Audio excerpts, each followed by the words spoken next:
So trauma-informed teaching would be acknowledging different factors in a student's lives that could impair their success or well-being in the education system.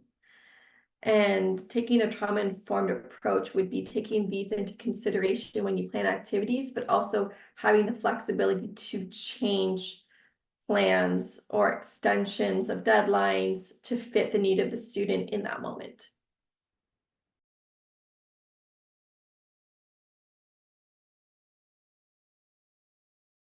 Well, trauma-informed teaching is actually an approach that acknowledges the impacts of trauma on students' ability to learn, and that approach emphasizes the creating a safe and supportive educational environment.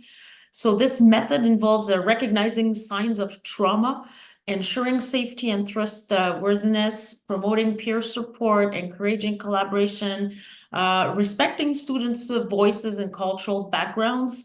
So implementing that informed practice, the trauma-informed practice is crucial because it will actually help enhance students' learning and development, and would also reduce potential triggers.